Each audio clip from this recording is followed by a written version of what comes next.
नमस्कार। आज हम एक ऐसे फाइनेंशियल सेफ्टी नेट की बात करेंगे जो डिजिटल दुनिया में आपके बिजनेस को बचा सकता है, और वो है साइबर बीमा।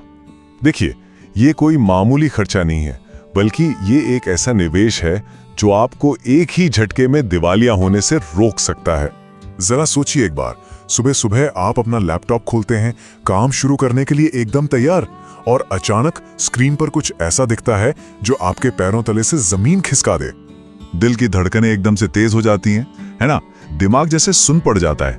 देखिए, ये कोई फिल्मी सीन नहीं है, बल्कि आज के डिजिटल इंडिया में हजारों छोटे बड़े बिजनेस के लिए एक कड़वी हकीकत बन चुका है। उस पहले शॉक के बाद यही असली सवाल दिमाग में आते हैं कि क्या होगा अब? आपकी सालों की मेहनत दांव पर लगी है, और ठीक इसी पॉइंट पर एक फाइनेंशियल सेफ्टी नेट की जरूरत महसूस होती है। तो चलिए इस खतरे की हकीकत को जरा और करीब से समझते हैं। पता है, एक बहुत बड़ी गलतफहमी यह है कि साइबर हमले सिर्फ बड़ी बड़ी टेक कंपनियों या बैंकों पर ही होते हैं, लेकिन अब वो जमाना जा चुका है। आज हैकर्स के असली निशाने पर हैं छोटे बिजनेस। जी हां, आपका इंस्टाग्राम स्टोर, आपकी लोकल दुकान, यहां तक कि आपका कॉमन सर्विस सेंटर भी।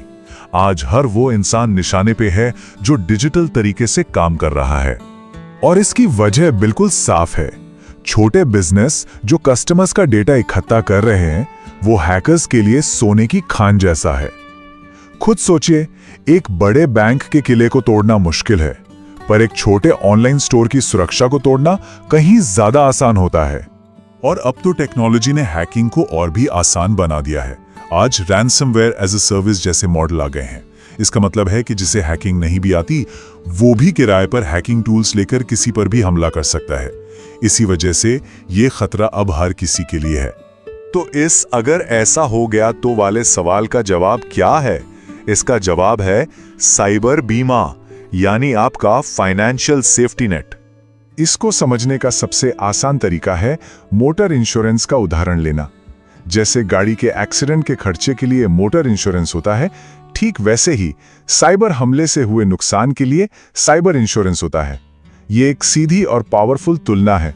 असल में साइबर बीमा रिस्क ट्रांसफर का एक तरीका है, यानी उस 50 लाख के भारी भरकम खतरे का बोझ अकेले उठाने के बजाय आप एक छोटा सा प्रीमियम देकर उस खतरे का बड़ा हिस्सा बीमा कंपनी के कंधों पर डाल देते हैं। चलिए अब देखते हैं कि एक अच्छी पॉलिसी असल में कैसे मदद करती है। इसे समझने के लिए आइए कलाकृति हैंडमेड नाम के एक छोटे ऑनलाइन बिजनेस का उदाहरण लेते हैं। तो एक अच्छी पॉलिसी मुख्य रूप से 4 जगहों पर आपकी मदद करती है। पहला है डेटा ब्रीच का खर्चा। मतलब अगर कलाकृति हैंडमेड के कस्टमर्स का डेटा लीक हो जाए, तो उसकी जांच से लेकर कस्टमर्स को बताने तक का सारा खर्चा बीमा कंपनी उठाती है। दूसरा, रैंसमवेयर हमले से निपटना। पॉलिसी आपको इससे लड़ने के लिए एक्सपर्ट्स की टीम देती है। तीसरा, बिजनेस में रुकावट का नुकसान। मतलब जितने दिन आपकी वेबसाइट बंद रही, उस कमाई के नुकसान की भरपाई भी होती है। और चौथा, कानूनी खर्च और जुर्माना। डेटा लीक पर सरकार भारी जुर्माना लगा सकती है, और ये पॉलिसी आपको उससे भी बचाती है। और यहीं पर इस बीमा की असली कीमत समझ में आती है। ये सिर्फ पैसा नहीं देता, ये आपको संकट से लड़ने के लिए एक्सपर्ट्स की एक पूरी टीम देता है। जब हैकर फिरौती मांगता है, तो बीमा कंपनी के प्रोफेशनल नेगोशिएटर्स उनसे मोल भाव करते हैं, और अक्सर फिरौती की रकम को काफी कम करवा लेते हैं। आपको घबराहट में खुद हैकर से बात नहीं करनी पड़ती। लेकिन यहाँ एक बहुत जरूरी बात समझनी होगी। साइबर बीमा कोई जादुई ढाल नहीं है। ऐसा बिल्कुल नहीं है कि आपने पॉलिसी खरीद ली और आपकी सारी जिम्मेदारी खत्म हो गई। देखिए, बीमा होता है अप्रत्याशित घटनाओं के लिए, जानबूझकर की गई लापरवाही के लिए नहीं। ये बीमा कंपनी और आपके बिजनेस के बीच एक पार्टनरशिप की तरह है। आपका क्लेम रिजेक्ट भी हो सकता है।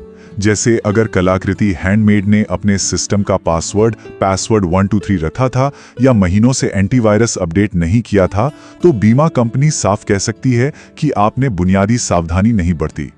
ये ठीक वैसा ही है जैसे आप अपनी गाड़ी को अनलॉक करके चाबी लगी हुई छोड़ दें और फिर वो चोरी हो जाए। तो फिर एक बिजनेस ओनर को क्या करना चाहिए?